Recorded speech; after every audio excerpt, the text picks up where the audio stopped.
Hi and welcome to The Practice Gap, the podcast for closing the gap between the practice you have and the one that you want. I'm Elizabeth, a chiropractor, a business owner, coach and entrepreneur on a mission to help you move from frustration and overwhelm to clarity, focus and joy in practice. Yes. Hi, Atle Torstensen. Hi, Elizabeth. I'm so happy that you are here today, all the way from Aas-Jakobsen in Norway. And Aas-Jakobsen is on the very southwestern part of Norway. Exactly. Just a little bit south of Stavanger. Yeah. Could you start by telling the audience a little bit about what you do and about yourself? Well, first and foremost, I'm a chiropractor like you. I've been in practice for almost 30 years. In February, it will be 30 years in practice. I work in a private practice in Aas-Jakobsen, which is a pretty small town on the southwest coast, like you said. A lot of farmers and fishermen. And then I have a little side gig in Italy. I work in Milano once a month and in Como. And I do a lot of traveling and teaching seminars and mainly chiropractic adjustment or treatment techniques, you know, and I've been doing that since 2003, the technique part, and working in Italy. It's going to be 10 years now that I've been working in Italy, about one short week a month. Would you start, you have been doing a lot of interesting things already in your 30 years, more than most people manage to do in a lifetime. Could you start to talk a little bit how you ended up in Italy? In Italy, that was like most of my life has pretty much been based on coincidence and luck and meeting the right people at the right time and capitalizing on the opportunity.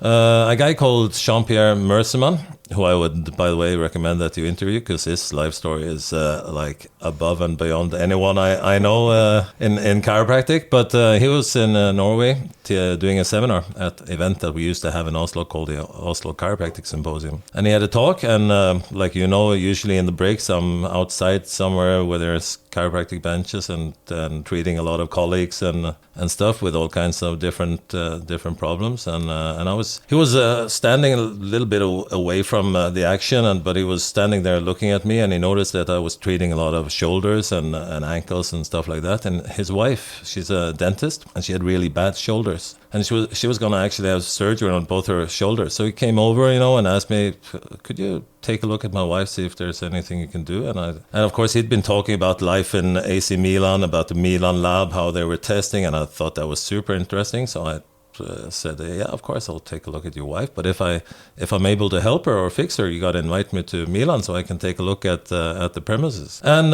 long story short, I adjusted her. She got a lot better. A couple of days later, he sent me an email saying, you know, my wife is doing really much better. Could you come down and have a look at her, and I'll give you the grand tour of AC Milan and the Milan Lab and everything. So of course I canceled my patients for a few days before he could change his mind, you know. Good choice. Yeah, and I jumped on pretty much the first flight to Milan, and I got the show. I adjusted his wife, of course, again, and that's 10 years ago. She still didn't have shoulder surgery, and she's still working as a dentist in Como.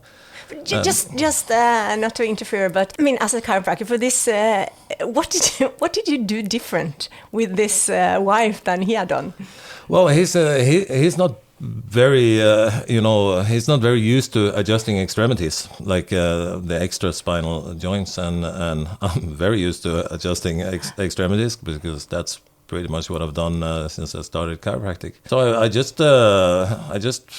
adjusted her back, and I adjusted her shoulders and her wrists, and she was able to go from about 90 degrees abduction of the shoulders to a full 180 right after the first adjustment, and the pain was pretty much gone. So I was lucky, you know. And after that first time, you know, I didn't hear anything from him for about 6 months. Just a short, email or SMS or something saying that she was doing fine and everything was nice. And then suddenly I got a call from him about 6 months after that first visit that they had 2 players in Milan. One had been out with an injury for 12 weeks and the other for 18 weeks. And they were both Italian international players and important players for the team. So, and they tried everything.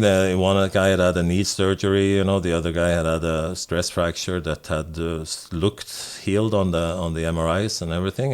But he was in pain and he couldn't train. He couldn't run on his foot. The other guy couldn't run on his knee. He had a meniscus surgery, and everything looked fine and dandy on the MRI. So he had suddenly thought about me and asked me if I could come down and take a look at these two players. So again, I decided that you better be quick here, Atle. So I canceled my patients for a week, and I went down there for a week, and I was again lucky. Both players had things that I was able to fix. I adjusted one of the guys. He was in full training after one treatment, and the other guy, I think I used 2 or 3 treatments, but he was back in full training at the end of the week I was there, and everybody was, of course, impressed, and I got offered the job right away there, but I couldn't move down because of my practice at home. I mean, I had commitments at home. My kids were still in secondary school at home, so I couldn't just uproot everything and move down there. So we kind of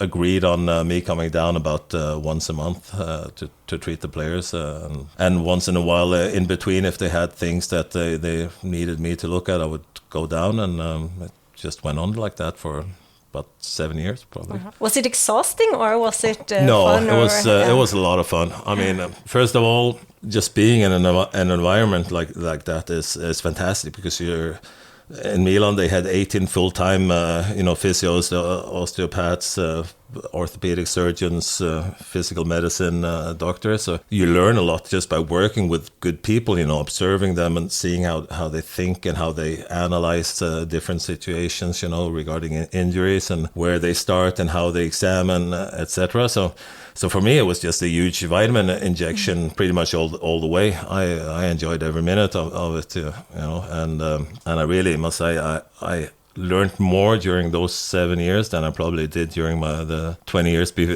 before that, in practice, because you work with so accomplished people. And then I had some qualities that they were lacking, so we could kind of fill in the gaps of each other and create a symbiosis there where I fit in very nicely. And it was just a lot of fun. Yeah. What from these 7 years? What was the most important lesson you learned? The most important lesson I learned was to delegate the work, not to try to do everything yourself, because in a small town like me, where for many years I was running a solo practice, then I got another chiropractor with me, then I got the physio with me, and so we kind of built up a team. But I was very used to doing everything on my own. When I was working with athletes before that, I would do the examination, I would do the initial treatment, maybe send them out to different examinations, MRIs, etc. I would kind of decide everything and pretty much do everything. But here you had people that were better than you on a lot of stuff, so you needed to delegate all that stuff to the people that were actually better than you, and stick to what you were better than them at. So the teamwork about it was very both meaningful and I learned a lot from it. Did it change how you collaborate with other people in your area? Yeah, to some degree. Yeah, but still. For a large part, it changed a lot how I collaborate and how quickly I kind of bring in other people into the equation. Also, I don't know how much you know about the Milan Lab, but that's a kind of a separate entity within AC Milan, which was built up by Mersman, who I met in Oslo the first time. And after they had some serious injuries on players that they just bought that never played really a game, and they were sponsored by Microsoft and Adidas and spent like 1 billion Norwegian kroners on equipment, and they were funded like you wouldn't believe it. We had everything that you could desire from examination equipment and physical testing equipment and everything, and we had access to the best numbers crunchers and data analysts in Microsoft that would come there once every 6 months pretty much to analyze all the data and make sure. And we're collaborating with several big universities, one in Milano and one in Leuven in Belgium, that put their best professors in there to help us design testing protocols that were meaningful to try to prevent injury. So that's also one thing that I learned a lot about, the importance of staying on top of the situation in order to prevent an injury, not just to treat an injury when it comes, but try to find the signals that kind of suggest that there might be an injury coming along the way and interfere before the injury happens, you know. So if I'm a young chiropractor and just started out and my big passion was sports chiropractic, and that's like my big dream would be to do something in some kind of degree, something what you have done. Where should I start? I think you should start just locally. I mean, I've done so many hours of free work with youth teams and you know, local football players, kids in my hometown. I was lucky though. When I graduated from school, I was put in practice in you know, we have a mandatory internship for a year in Norway, as you know, and I got my internship in Drammen. And the physiotherapist in that clinic, he was already involved with a local handball team, which was at that time the best handball team in Norway, and he got me a job with a women's handball team that was one step below them in the division system. But I started working for them just you know, 3 nights a week, and I would go to the games with them just to get experience. I would treat a lot of players. You get the younger players, because you're there in the arena when the different teams are training and playing, and you're pretty much always available. But you have to be willing to put in the time. That's more than anything. And remember also that these young players are not as rich and famous and big players. It's as important for them to have a functioning body as it is for a superstar. You know, maybe not that much money involved, but there's a ton of life quality involved when it comes to being able to perform and do the sport that you love doing, you know. So for me then as an intern, if I would do something like you did in Drammen, for an average week, how many hours did you spend on the team? I spent a lot of hours, but I mean, when I got to Drammen, I didn't know anybody there. You know, I was alone. I didn't have any friends in Drammen. It was also a nice way for me to meet people and get, you know, a social circle, you know. So I started hanging out with these handball players. So the moral is to go have an internship when you don't know anyone. Yeah, then you will become an anyone, and then you have to, yes. Then you have to find your friends through chiropractic, you know. No, but then you gotta, you know, you just gotta put in the hours, and sooner or later you're gonna meet somebody. Like I got in touch, or I got in as a patient, the guy that was the head of the national team, track and field team in like the throwing sports, discus and shot put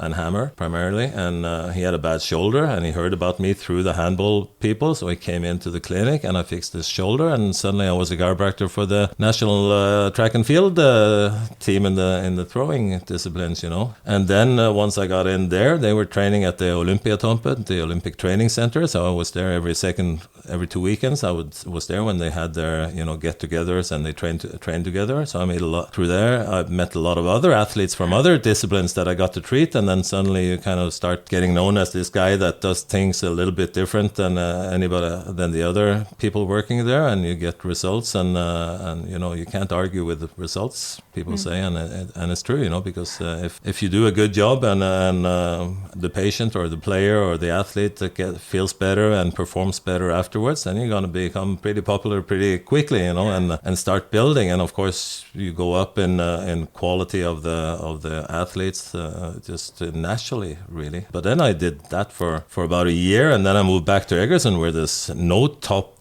team in football. So then I went back to working with people in the second division and young players again for 10-15 years before I met Jean-Pierre and was able to. So it takes at least 10-15 years to. Depends on how lucky you are. I mean, sometimes you can go forever in those lower leagues, but like I say,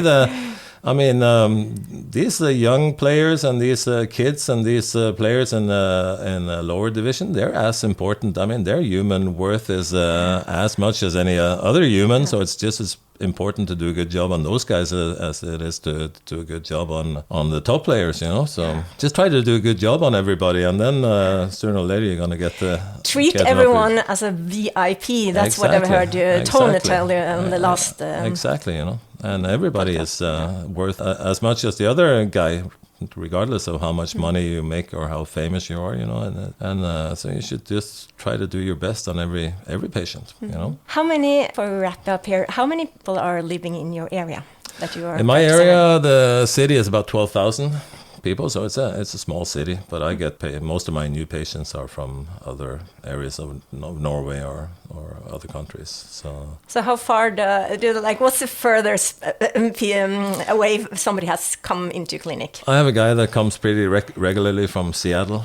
Wow, yeah. from Seattle. Either he comes to Egersund or he hooks up with me if I'm in Como, because he's Italian. He works for Microsoft. So he's come a couple of times from Seattle to Egersund to get adjusted. Then once I was visiting a friend in New Jersey, and he flew to New York and took an Uber up to New Jersey and got an adjustment and flew back. And I met him all kinds of funny places. Well, that tells us something about the amazing power of a good treatment and good adjustment. If you get the results, people are pretty much willing to. They want those results, so they're willing to put a lot of work into getting to you, to get those. So to sum up a little bit, you've done a lot of good stuff, and if you're a new chiropractor, you've actually used two words a lot of times now during this interview, and you have used just say yes.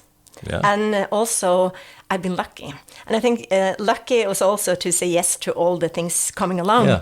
Because then you end up lucky if you just say yes to a lot of things. Exactly, because you're going to get the opportunities. Then you got to, of course, deliver on those opportunities. And that's when your skill comes in as well. And a little bit of luck also there. Because, these two first players in Milan, they could have had stuff that I would have stood a chance of helping, but they had things that were exactly in my alley of work, so it kind of worked out to the best, Very good. Yeah. So to sum up, either a couple of more things for the younger chiropractors: get really good at adjusting at extremities, and get really good at adjusting, period. Yes, that's actually a very, very good advice. Yeah. And then also dare to do something a little different than everyone else. Dare to stand out, because then the payouts could be quite amazing. Exactly. Thank you so much, Atle Torstensen. And I'm going to have you back next week for another super interesting topic. And I can't wait to talk more with you. Thank you for having me.